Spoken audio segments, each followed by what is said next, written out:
খারাপ আচরণ করেছো, কষ্ট দিয়েছো, ইমানদারদের সাথে দুশমনি করেছো, আজ হোক কাল হোক ওদের শাস্তি নিতেই হবে, ওদের মাফ হবে না। ইমানের পরিচয় দিয়ে তারা চলছে, আমি রব্বুল আলামিন তাদের কোনোই পরীক্ষা নিব না। সূরাতুল আনকাবুত, এখান থেকে দু একটি কথা আজকের প্রেক্ষাপটের জন্য অতি জরুরি। আল্লাহ রব্বুল আলামিনের দরবারে শুকরিয়া আদায় করছি, মাহে রমজান মাসের শুরু থেকে আজকে পর্যন্ত আমাদের মতো নগণ্য গোলামকে সুস্থতা রেখে মাহে রমজানের 20টা রোজা, 21 তারাবি, 21 কদর, তৃতীয় জুম্মা পর্যন্ত সুস্থ রাখলেন। ওই মহান রব্বুল আলামিনের দরবারে শুকরিয়া আদায় করছি, সকলে বলছি আলহামদুলিল্লাহ। আরো শুকরিয়া আদায় করছি আল্লাহ রব্বুল আলামিন তার অসংখ্য অগণিত বান্দাদের ভিতর থেকে বেছে নিয়ে একান্তই তার অনুগ্রহে এখন পর্যন্ত আমরা সুস্থতার সাথে সিয়াম সাধনা করে যেতে পারছি। এটা আল্লাহর একান্ত দয়া। ওই রব্বুল আলামিনের দরবারে আরেকটি বার শুকরিয়া আদায় করছি, সকলে বলছে আলহামদুলিল্লাহ। আজকের আলোচনার বিষয় হলো দুইটি। একটি হলো আজকে পহিলা 21 কদর। কদরের আলোচনা আমরা অনেক শুনছি এবং মাহে রমজান কেন্দ্রিক আলোচনা চলছে প্রত্যেকটি জুম্মা এবং তারাবির নামাজের আগ মুহূর্তে পর্যন্ত। এই দুইটা সমন্বয় আরেকটি সূরা থেকে, সূরাতুল আনকাবুত, এখান থেকে দু একটি কথা আজকের প্রেক্ষাপটের জন্য অতি জরুরি। সেটি হলো আল্লাহ রাব্বুল আলামিন বলতেছেন, আহাসিবান নাসু আইয়ুতরাকু আইয়াকুলু আমান্না ওয়া হুম লা ইফতানুন। তোমরা কি মনে করো, মানুষ কি মনে করে তারা ঈমান নিয়ে আসছে, সিয়াম সাধনা করছে, রোজা করছে, আর ঈমানের পরিচয় দিয়ে তারা চলছে, আমি রব্বুল আলামিন তাদের কোনোই পরীক্ষা নিব না? এটা তো হতে পারে না। আমি প্রত্যেকটি ব্যক্তির, প্রত্যেকটি মানুষের আমি পরীক্ষা নিব। সেই পরীক্ষার মাধ্যমে আমি ঈমানকে যাচাই করে দেখব, সত্যিকারেই তুমি কতটুকু ঈমানদার। কথাটা কিন্তু অনেক গুরুত্বপূর্ণ একটি ব্যাপার। আমরা সহজ সরল ভাবে মনে করছি যে আসলেই আমরা তো ঈমানদার মুসলমান, 2-1 ওয়াক্ত নামাজ পড়ি না, এটাই হলো আমাদের একটু সমস্যা। এই 2-1টা রোজা করতে পারি নাই, এছাড়া কিন্তু খুব যে খারাপ আমরা, এটা বলা যায় না। এই শ্রেণীর মানুষদের বিষয় নিয়ে আল্লাহ রাব্বুল আলামিন এই সূরার মধ্যে বলছেন আমি পরীক্ষা নিব। আরেকটি বিষয় যেটা আমাদের মাঝে এখন পর্যন্ত চলছে, যারা ঈমানদারদের কষ্ট দিয়েছে, নবীদেরকে কষ্ট দিয়েছে, আপনাদের মতো রোজাদারদের যারা কষ্ট দিয়েছে, আল্লাহ রাব্বুল আলামিন অতীতেও তাদেরকে উপযুক্তমূলক শিক্ষা দিয়েছেন, এখনো দিবেন, আগামীতেও দিবেন। কিন্তু আমরা মনে করছি, বা ওই শ্রেণীর মানুষরা মনে করছে, রমজানের মতো একটি দৌলত পেয়েছি, আমরা ঈমান নিয়ে আসছি, একসাথে নামাজ পড়ি, রোজা করি, ইফতার করি, তারাবি পড়ি, সব কিছু করছি, তাহলে আমরা কেন মাপ পাবো না? আমরা তো আগের দোষে দোষী না, এখন তো আমরা প্লেন হয়ে গেলাম, সব সমান। আল্লাহ রাব্বুল আলামিন এই জন্য এই সূরার মধ্যে দিয়ে আমাদের বিশেষ করে ওই শ্রেণী স্বৈরাচারদের আল্লাহ জানিয়ে দিচ্ছেন যে যারাই ইমানদারদের সাথে দুশমনি করেছো, খারাপ আচরণ করেছো, কষ্ট দিয়েছো, আজ হোক কাল হোক ওদের শাস্তি নিতেই হবে, ওদের মাপ হবে না। এরপরে দেখুন রাসূল সাল্লাল্লাহু আলাইহি সাল্লাম আল্লাহ তাকে নির্দেশ দিয়েছেন যারা হলো ঈমানদারদের, নবীদের পূর্বের কাহিনী থেকে, ইতিহাস থেকে তোমরাও শিক্ষা গ্রহণ করো। আমি রব্বুল আলামিন পূর্বেও কাউকে ছাড় দিই নাই, এখনো দিব না, আগামীতেও দিব না। হে নবী, আপনিও তাদেরকে ছাড় দিবেন না। তাহলে আমরা সরল সোজাভাবে যেটাই মনে করছি, ইমানদার মুসলমান আমাদের পরীক্ষা হবে, এই পরীক্ষাটা কিন্তু কঠিন পরীক্ষা।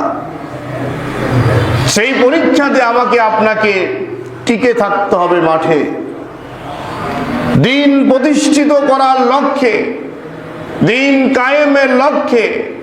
আপনার জীবন, আপনার সম্পদ, পরিবার পরিজন সব চলে যেতে পারে, কিন্তু আপনাকে আপনার জায়গায় প্রতিষ্ঠিত থাকতে হবে। যেমন গত 17ই রমজান আমরা বদর দিবস সম্পর্কে আলোচনা করেছি, শুনেছি। এই বদরের প্রান্তে লড়াইটি একটি সাধারণ লড়াই ছিল না। পৃথিবীর মানচিত্র থেকে ইসলামকে চিরতরে বিদায় দেওয়ার জন্য সবচেয়ে বড় সিদ্ধান্ত নিয়েছিলেন কাফেররা। আল্লাহ রাব্বুল আলামিন তিনি কিন্তু বসে থাকেন না। আল্লাহ বললেন, আমি আমার মুমিনদেরকে কাজে লাগিয়ে, আমার ঈমানদারদেরকে, নবীদেরকে কাজে লাগিয়ে আমি আল্লাহ নীরবতা পালন করি না। আল্লাহ রাব্বুল আলামিন এই জন্য হলো চিরঞ্জীব, তিনি সকল সময় দেখেন, শুনেন, আছেন, থাকবেন ইনশাআল্লাহ।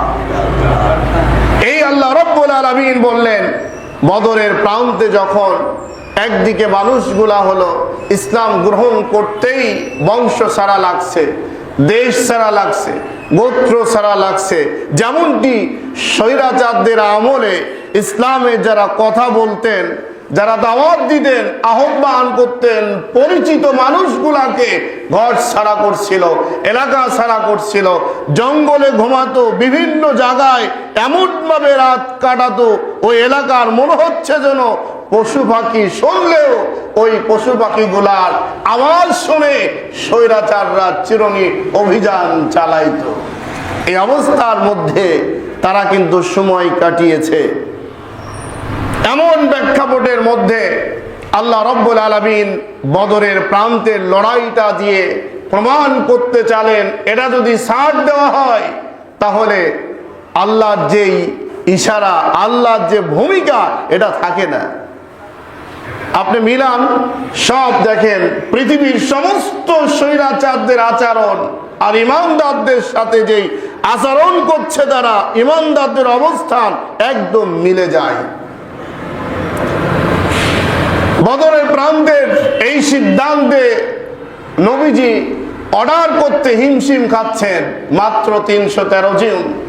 আর ওদের রাষ্ট্রীয় ক্ষমতা দখল থেকে অস্ত্র শস্ত্র, অর্থ সম্পদ সব কিছু পরিপূর্ণতা দিয়ে 1000 বাহিনী।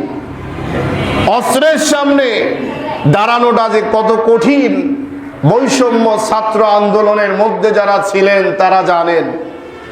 অস্ত্রের মোকাবেলার সামনে দাঁড়িয়ে প্রতিবাদ করা কত কঠিন 5 তারিখের আগেই যারা ছিল তারা জানে, কিন্তু এখন যারা লাফাচ্ছে তারা কিন্তু কিচ্ছু জানে না। রাজপথে জীবন দেওয়া, লড়াই করা আর ঘরে বসে বসে মন্তব্য করা, দুইটা কিন্তু এক হতে পারে না।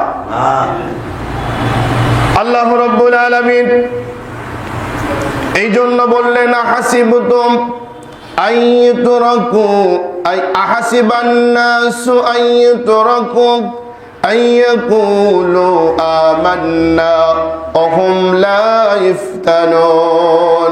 মানুষ তোমরা কি মনে করো ঈমান নিয়ে আসছো, এই দাবিদার অনুযায়ী ঈমানের পরিচয় দেওয়ার কারণে আমি আল্লাহ রাব্বুল আলামিন সবগুলা মাফ করে দিলাম, ছেড়ে দিলাম, এটা তুমি মনে করো না। আমি রব্বুল আলামিন ঈমানের পরীক্ষা না নিয়ে তোমাদের আমি কোন সময়ের জন্য জান্নাতের অধিবাসী করব না। ঈমানদার আমরা এখানে যারা বসে আছি দেখেন আমাদের কোয়ালিটি এক এক রকমের, যে যেটা পছন্দ করছি আমরা সেটাই ধরে রাখছি। যেমন হলো ওই যে চারজন অন্ধ হাতি দেখার মতো, যিনি পা ধরছেন উনি মনে করলেন হাতি একটা পিলার, যিনি কান ধরলেন উনি মনে করলেন হাতি একটা ফ্ল্যাট বাড়ির মতো, একটা কুলার মতো, যিনি হলো বডি ধরলেন উনি মনে করলেন এটা পাহাড়, যিনি সুট ধরলেন উনি মনে করলেন তার মানে চারজন ধরলেন চারটা, চারজনের সিদ্ধান্ত মনে হলো এই হাতিটা হলো মনে হয় এরকমই।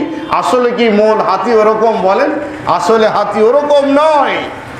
আমরা যেটাকে ধরে আসি মনে করছি ইসলাম এটাই পরিপূর্ণতা, ইসলাম ওটা নয়। ইসলাম হলো আল্লাহ রাব্বুল আলামিন মনোনীত করে যেটা আমার আপনার সামনে দিয়েছেন, ইন্নাদ-দীনা ইনদাল্লাহিল ইসলাম, পরিপূর্ণ জীবন ব্যবস্থার নাম হলো ইসলাম। আমরা যতটুকু মানতে পারছি এটাই মনে করছি কত করে ফেলছি। আল্লাহ রাব্বুল আলামিন বললেন না এই জায়গায় সিদ্ধান্ত নিও না। আমি রব্বুল আলামিন পরীক্ষা যেমন বদরের প্রান্তে নিয়েছিলাম, বাবার বিরুদ্ধে সন্তান অস্ত্র ধারণ করবে, সন্তানের বিরুদ্ধে বাবা অস্ত্র ধারণ করবে, বংশের বিরুদ্ধে বংশ, পরিবারের বিরুদ্ধে পরিবার, এমন ভাবে যখন যুদ্ধের ঘোষণা চলে আসলো, বিশ্ব নবী জনাবে মুহাম্মদুর রাসূলুল্লাহ সাল্লাল্লাহু আলাইহি সাল্লাম ঘোষণা দিতে গিয়ে একটু নিজের কাছেই কেমন মনে হচ্ছে যেন।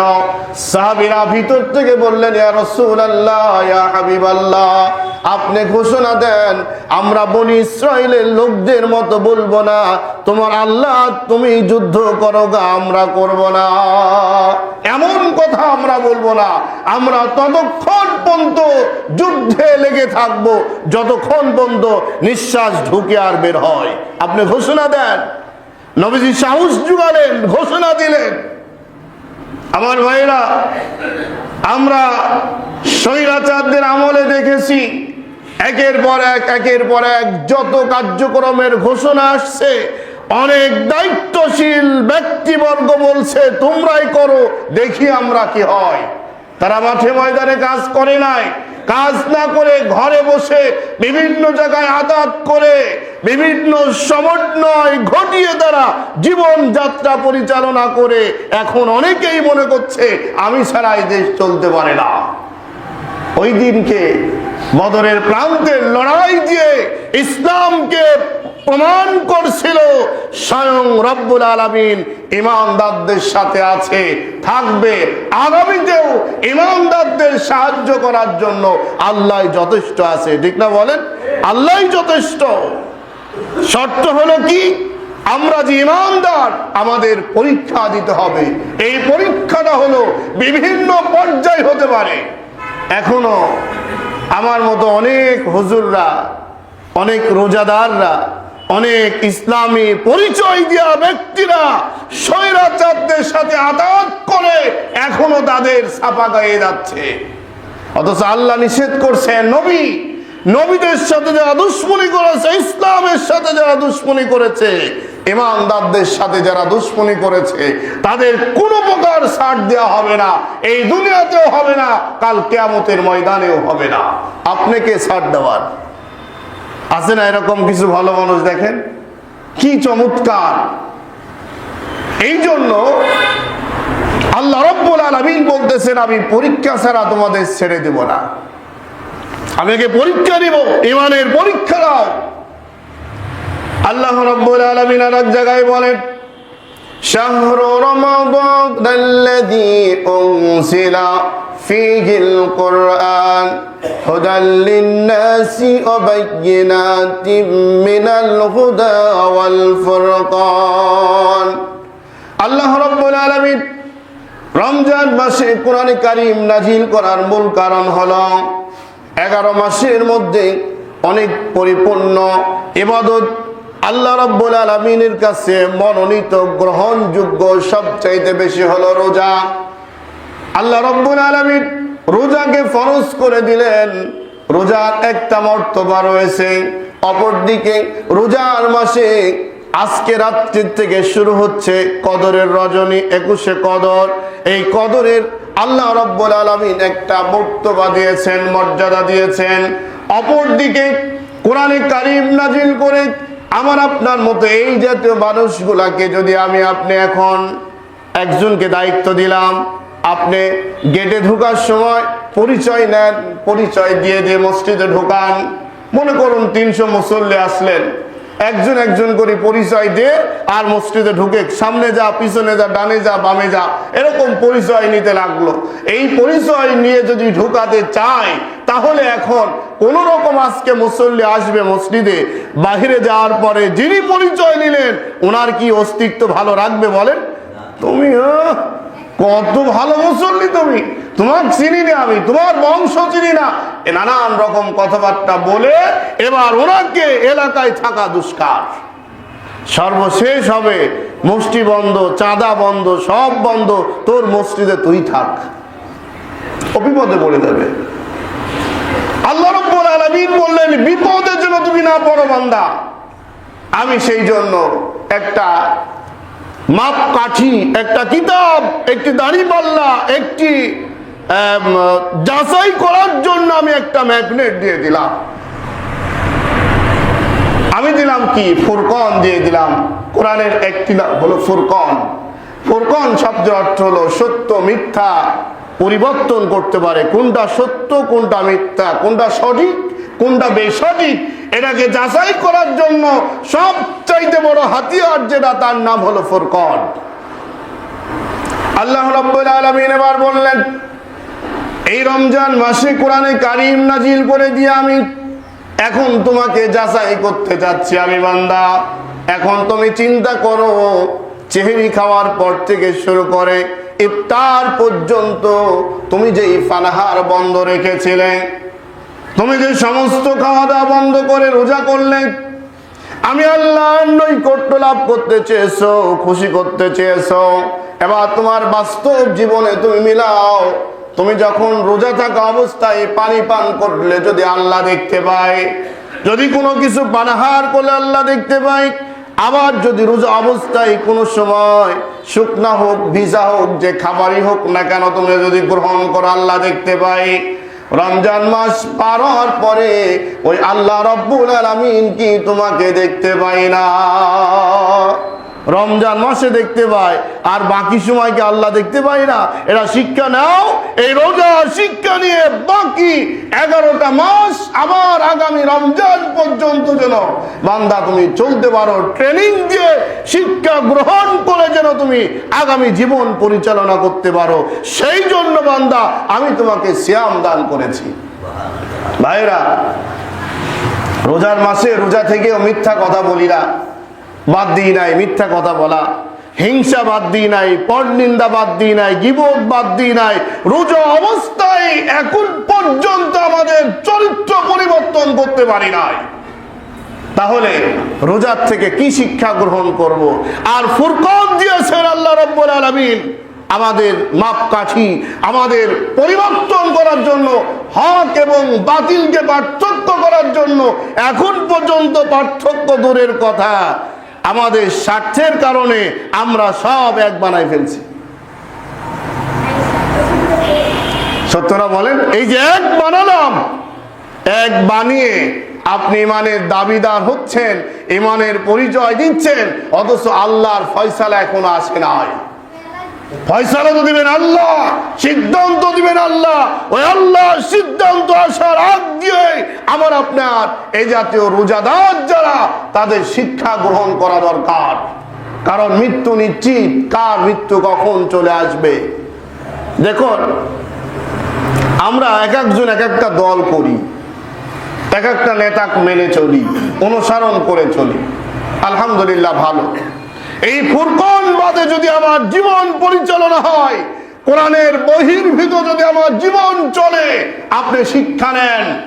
আল্লাহ নিজে বললেন ইন্নাদ-দীন ইনদাল্লাহিল ইসলাম, পরিপূর্ণ করে দিয়েছি আমি একমাত্র তোমার জন্য ইসলামকে। এটাকে বাদ দিয়ে যেই নেতাকে আপনি গ্রহণ করেন না কেন, আপনি এবার আসুন, এই নেতা যদি বিশ্বনবী জনাবি মুহাম্মদুর রাসূলুল্লাহ সাল্লাল্লাহু আলাইহি সাল্লামের চরিত্রের সাথে মিল না হয়, আপনার কোনো কুল পাবে না। মনে করুন একসাথে দুই নেতা মারা যাবে না, কর্মী আর নেতা আলাদা মারা গেল, অথবা একসাথেই মারা গেলেন দুইজন, নেতাও মারা গেলেন কর্মীও মারা গেলেন একদিনে, একই সাথে একই সময়ে দুইজনকে পাশাপাশি দাফন করা হলো। এক কবরে তো আর দেওয়া হলো না, পাশাপাশি মাটি দেওয়া হলো। আপনি দুনিয়ায় চলার সময় খুব সাহস হিম্মতের সাথে চলতেন। হ্যাঁ, টেলিফোন ধরা মাত্র আমার সারা বাংলাদেশ হাতের মুঠার মধ্যে। পুলিশ বলেন, র্যাব বলেন, আর্মি বলেন, বিজিবি বলেন, যা বলেন না কেন সব আমার। এমন গরমে কিছু লোক চলে কিনা বলেন? খুব চলে। একটা ইউপি চেয়ারম্যান অথবা মেম্বার যদি হয়, একটা ওয়ার্ডের একটু দায়িত্ব পাওয়ার পরে ও মনে করে এলাকার আমি বাপ মা। তোর বাপ মাকে, তোর তো সেটাই ঠিক নাই, এলাকার বাপ মা কিভাবে হলি? এখন মনে করুন দুইজনের মৃত্যুবরণ হলো, কবরে যাওয়ার পরে এবার যার যার প্রশ্নের জবাব শেষে দিবে না আমার প্রশ্ন আমার নেতা দিয়ে দিবে? কি হবে বলেন? যার যার প্রশ্নের জবাব সে যদি দিয়ে দেয়, তাহলে এবার আপনি বলেন আপনার উপায়টা কি হবে? বলেন আপনার উপায় কি হবে? আল্লাহ রাব্বুল আলামিন বলেন, দুনিয়া থেকে যখন বিদায় নিয়ে চলে গেলেন, কবরে যখন চলে আসলেন, নেতা এবং কর্মী দুইজন একত্রিত ভাবে অবস্থান করলেন। কিন্তু কিয়ামতের ময়দান যখন শুরু হয়ে গেল, আমি রব্বুল আলামিন যখন কাঠগড়া খাড়া করে দেব, হিসাব শুরু হয়ে যাবে। নেতাকে ডাকা হবে, এদিকে আয়। নেতা এদিকে আসলো, আসার পরে বলবে তুমি বলো এই তোমার কর্মী সম্পর্কে তুমি এখন তথ্যগুলা দাও। নেতা তখন বলবে আল্লাহ বিশ্বাস করেন আমি ফুরকান দিয়ে কোনো দলিল দিই নাই, তাকে কোরআন দিয়ে দলিল দিই নাই, আমি শুধুমাত্র আমার সত্যে বলেছিলাম আমার পিছনে আয়, আমার প্রশংসা কর, আমার পিছনে থাকলে দুনিয়া সব তোর হয়ে যাবে। উনি অন্ধভাবে সব কিছু করলো। সেই মুহূর্তে লম্বা আলোচনা, আরো এর মধ্যে কথা আছে।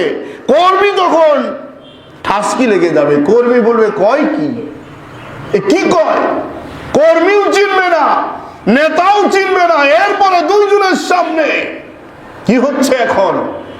আল্লাহ রাব্বুল আলামিন বলেন, বান্দা আমি তো আগেই তোমাকে বলেছিলাম উম্মিহি ওয়া আবিক ওয়া সাহিবাতিহি ওয়া বানি লিকুল্লি ইমরিইম মিনহুম ইয়াউমাইদিন শানুন ইউগনি। বান্দা তোমাকে আমি আগে বলেছিলাম, কারণ হলো কাল কিয়ামতের ময়দানে যত প্রশ্ন হবে সমস্ত প্রশ্নগুলা দুনিয়ার মধ্যে আল্লাহ রাব্বুল আলামিন আগেই ওপেন করে দিয়েছে। যত স্কুল, ভার্সিটি, কলেজ বলেন, মাদ্রাসা বলেন, যেটাই বলেন, সব জায়গায় প্রশ্নের কিছু না কিছু গোপনীয়তা থাকে।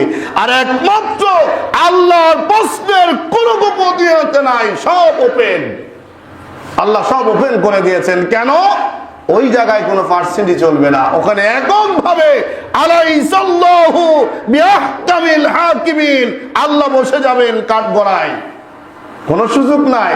এখানে মনে করেন সুপারিশ করার জন্য ওই যে বললাম হাতি দেখার মতো যেটা যেটা ধরছেন ওটাকেই মনে করছেন এটাই আমার সব। আল্লাহ বলছেন না, ওইটা না, একমাত্র ইন্নাদ-দীন ইনদাল্লাহিল ইসলাম, এটাই হলো সব, এর বাইরে যায় না। কিন্তু আমরা গিয়েছিলাম। আল্লাহ রাব্বুল আলামিন এই অবস্থায় যখন বললেন আমি ওপেন করে দিলাম, কিয়ামতের বিভীষিকাময় অবস্থার মধ্যে আপনার আপন কলিজার টুকরা ভাই, ওই ভাই আপনাকে বলবে দুনিয়ার মধ্যে আমার কোনো ভাই ছিল না। উম্মিহি ওয়া আবি وصاحبته وبنيه لكل امرئ منهم يومئذ شأن يغنيه। কেউ পরিচয় দিবে না, ভাই, বাপ, মা, পুত্র, ছেলে, মেয়ে, স্ত্রী, যাই বলেন না কেন সব দূর দূর করে দূরে চলে যাবে। আল্লাহ রাব্বুল আলামিন বলেছিলেন, আমি দুনিয়ার মধ্যে একমাত্র সঠিক একটা নেতা দিয়েছিলাম তোমাদের। লাকাদ কানা লাকুম ফি রাসূলিল্লাহি উসওয়াতুন হাসানা। আমি সঠিক নেতা নির্ধারণ করে দিয়ে বলেছিলাম, বান্দা ও দুনিয়ার মানুষ, তোমরা যদি সব মানুষগুলা আমি আল্লাহকে পেতে চাও, এই নেতার বাহিরে তোমরা এক কদম ফেলতে যেও না, এক কদমও ফেলবে না। এই নেতা যেভাবে চলে ওইভাবেই চলবে। এখন দেখা যায় ওই নেতার পিছনেও যায়, রোজা থেকে গুলো ঘষে। আবার কি গো, রোজা থেকে গুল ঘষে, রোজা থেকে মিথ্যা কথা বলে, রোজা থেকে কত ছলনা করে, এরপরে বলে আমি সেই রসুলের উম্মত। আছে না কিছু এরকম ভালো মানুষ? কি করবেন, কি করবে? আল্লাহ রাব্বুল আলামিন এই জন্য বললেন, নবী, আমি রব্বুল আলামিন একমাত্র দুনিয়ার সমস্ত মানুষদের জন্য উসওয়াতুন হাসানা, আমি উত্তম চরিত্র দিয়ে তোমাকে পাঠিয়েছিলাম। ও দুনিয়ার মানুষ, তোমরা ভালো করে শুনে নাও, আমি আল্লাহ রাব্বুল আলামিন যেই দিকে তোমাকে চলতে বলেছিলাম সেই দিন তোমরা সেদিকে চলো নাই। না চলার জন্য ব্যক্তিকে নেতা নির্ধারণ করে দুনিয়ার লোভ লালসা ভালোবাসার পিছনে দৌড়াতে গিয়ে তোমরা তোমাদের সুবিধা মতো চলতে গিয়ে তোমরা এই দুনিয়ার তামাশার মধ্যে লিপ্ত ছিলে। অথচ আমি আল্লাহকে বুড়া আঙ্গুল ওই সময় দেখিয়ে আসছো, আমি আল্লাহ এখন তোমাকে ওইভাবে বলে গেলাম। এবার নেতা আর কর্মী কেউ কাউকে সাপোর্ট দিবে না। এ বলবে আমি জানি না, ও বলবে আমি চিনি না, কেউ চিনবে না। আমার ভাইয়েরা, আল্লাহ রাব্বুল আলামিন তিনি কেন বললেন যে আমি পরীক্ষা নেব তোমাদের? যেই নেতার পিছনে চলতে বলেছেন ওই নেতার আদর্শ যদি গ্রহণ করতেন, ওই নেতার পিছনে যদি থাকতেন, ইসলামের জন্য যদি কথা বলতেন, জীবন দিতেন, তাহলে কিয়ামতের ময়দানে সমস্ত মানুষগুলা আকাশের দিক তাকিয়ে থেকে বলবে, ইয়া নাফসি, ইয়া নাফসি, আমার কি হবে, আমার কি হবে, আমার কি হবে। কিন্তু শুধুমাত্র একমাত্র ওই শ্রেষ্ঠ নেতা সেজ্জা পড়ে দিয়ে আল্লাহ রাব্বুল আলামিনের সামনে বলবে, ইয়া উম্মতি, ইয়া উম্মতি, সুবহানাল্লাহ, ইয়া উম্মতি, ইয়া উম্মতি, আমার কর্মীর কি খবর, আমার উম্মতের কি খবর। আল্লাহ, আজকের এই কঠিন দিনের মধ্যে যদি আমার উম্মত জাহান্নামে চলে যায়, রব্বুল আলামিন আমি সহ্য করতে পারবো না। আমার উম্মতদের যতক্ষণ পর্যন্ত জান্নাতে যাওয়ার নিশানা না হয়, জান্নাতে যাওয়ার ব্যবস্থা না হয়, ততক্ষণ পর্যন্ত আমি এখান থেকে উঠবো না। সুবহানাল্লাহ। ওই নেতাকে ভালো লাগে না, ওই নেতার পিছনে যান না, ওই নেতাকে চিনেন না। ওই নেতার পিছনে গেলে দুনিয়ার স্বার্থ, দুনিয়ার লোভ লালসা ভালোবাসা সবগুলোকে বিসর্জন দিতে হবে, সেই জন্য তারা চিনতে পারে নাই। আল্লাহ রোজা দিয়েছেন ট্রেনিং এই জন্য যে রোজার থেকে আল্লাহর ভয় কি জিনিস শিক্ষা গ্রহণ করো। যেমন রোজা ছিলাম, চেহারি খাওয়ার পর ইফতারের আগ মুহূর্ত পর্যন্ত এত পানির যন্ত্রণা, পিপাসায় ছটফট শুরু করে দেয়। কয়েকদিন আগে হয়তোবা 6 থেকে 7 রোজা, সম্ভবত মনে নাই দিনটা আমার, ঢাকার একজন 8 থেকে 9 বছর বয়স, আমি ফেসবুকে দেখলাম রোজা ছিল। এই আসরের নামাজের পর সম্ভবত মাকে বলছে, মা আমি আর পাচ্ছি না, আমার গলা শুকা যাচ্ছে, একটু পানি খাবো। মা তখন বলছে, একটু শুয়ে থেকে আরাম করো, আল্লাহ একটু পরেই আজান হবে, ইফতারের সময় চলে আসছে, আমি ইফতারি বানাই, তুমি হলে একটু বিশ্রাম করো। এই অবস্থায় বিছনায় ছেলে শুয়ে আছে। ইফতারের 5 মিনিট আগে মা সন্তানকে ডাকছে, সন্তান ওই দিক দিয়ে দুনিয়া থেকে বিদায় নিয়ে চলে গিয়েছে। এই হলো ইমানি পরীক্ষা। এই শিশু বাচ্চা ওই মুহূর্তের জন্য মা ওই সময় এমন কথা বলতে পারে নাই, সারাদিন রোজা ছিলে, পানি খেয়ে রোজা ভেঙে ফেলে দাও, কলিজা ঠান্ডা করো, এখনকার জন্য কেউ দেখবে না, এমন কথা বলে নাই। আর আমরা নামাজ পড়ে বাড়াচ্ছি, আমরা এই সমস্ত কত কার্যক্রম রয়েছে, আমরা এগুলা বন্ধ করতে এখন পর্যন্ত পাচ্ছি না, ঠিক না বলেন? ইমানি পরীক্ষা আল্লাহ নিবেন। এইভাবে ইমানি পরীক্ষা দিতে গিয়ে আপনাকে যদি হয়, ফাঁসির কাস্তে দাঁড়াতে হয়, জীবন চলে যায়, সব কিছু বিসর্জন দিয়ে হলেও আপনার ইমানের জায়গায় আপনাকে অটুট থাকতে হবে। পিছনে দালালি বাদ দেন, আমরা দেখি এই লোকটা আসলে ভালো না, এর আচার আচরণ জানি, সব বুঝি, এরপরেও তাকে আমরা নম করে সামনে আগায় দিচ্ছি। উনি মনে করে যাক, কর্মী কিছু তো আমার আছে, হ্যাঁ, কর্মী কিছু তো আমার আছে, অথচ প্রত্যেকটা ব্যাপারে আপনাকে কৈফিয়ত দিতে হবে আল্লাহর কাছে। ভাইরা, আল্লাহ এই জন্য বললেন, আসিবান নাসু আইয়াতরকু আইয়াকুলু আমান্না ওহুম লা ইফতানুন। ও ঈমানদারেরা, মনে করো না যে ঈমান নিয়ে আসছো জন্য আমি ছেড়ে দিলাম জান্নাতে চলে যাবে, এত সহজ নয়। জান্নাতে যেতে হলে তোমাকে অনেক পথ পাড়ি দিতে হবে। এজন্য ভাইরা, আপনার জান্নাতে আপনাকে যেতে হবে, আপনার রাস্তা আপনাকে ক্লিয়ার করতে হবে। কোন ব্যক্তি আপনাকে জান্নাতে নিয়ে যাওয়ার সুযোগ পাবে না, একমাত্র শুধুমাত্র রাসূল সাল্লাল্লাহু আলাইহি সাল্লামের আদর্শ যদি আপনি মেনে নিতে পারেন, তার বাস্তব জীবন যদি আপনি অনুসরণ করতে পারেন। এখন জুব্বার মধ্যে সুন্নত, দাড়ির মধ্যে সুন্নত, পাগড়ির মধ্যে সুন্নত, তসবির মধ্যে সুন্নত, আপনি অনেক কিছুর মধ্যে সুন্নত, মিষ্টি খাওয়া সুন্নত, উহুদের যুদ্ধে যাওয়াও তেমন সুন্নত, বদরের প্রান্তে লড়াই করাও তেমন সুন্নত। আগে বদরের প্রান্তের ইতিহাস মনে নিতে হবে, উহুদ যুদ্ধের কথা মনে নিতে হবে, খান্দাক যুদ্ধের কথা আপনাকে ওই সুন্নত আগে মানতে হবে। এসব বাদ দেন, এই সুন্নত নয়।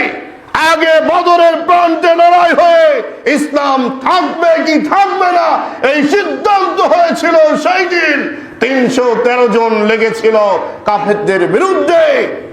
আর আপনি আজকে এই সব নিয়ে বসে আছেন, ওইদিকে কর নাউজুবিল্লাহ, গ্যাঞ্জাম ফ্যাসাদের মধ্যে আমি যেতে পারি না। কি আল্লাহর ওলি কয় গ্যাঞ্জাম ফ্যাসাদ যেখানে আমি নাই সেখানে, আছে না বলেন? ভাইরা, আজকে 21শে কদর, তৃতীয় জুম্মা। আমি আপনাদের যে বিষয়টা মূলত বোঝাতে চাচ্ছি সেটা হলো, রোজা হলো ট্রেনিং সেন্টার। এই যে আপনারা আসছেন ট্রেনিং দিতে, ট্রেনিং সেন্টারে বসছেন, এই ট্রেনিং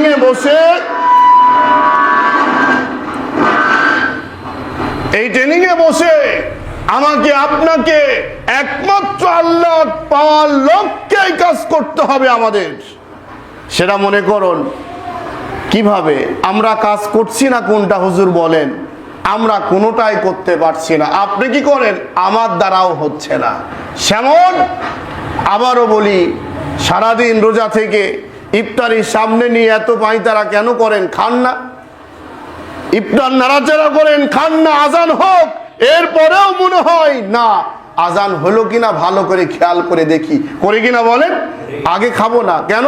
আমি তো রোজা আছি আল্লাহর ভয়। এই আল্লাহর ভয় ভিতরে রেখে এই খাওয়া বাদে এই টেন্ডেন্সি যখন মাথার মধ্যে ছিল, এই ভয়টাই সারা জীবন রাখতে হবে।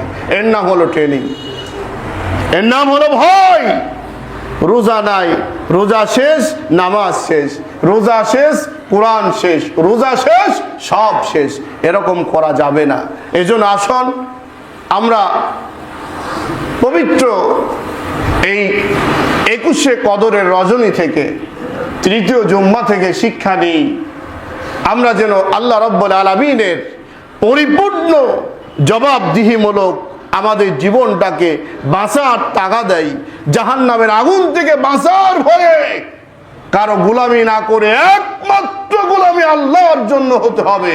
কোনো স্লোগান দেন, কোনো নেতাকে খুশি করেন, কোনো ব্যক্তিকে খুশি করেন, কাউকে হাদিয়া দেন, যা কিছু করেন এর মধ্যে সম্পূর্ণ থাকতে হবে রাসূল সাল্লাল্লাহু আলাইহি সাল্লামের সন্তুষ্টর আদর্শের মধ্য দিয়ে।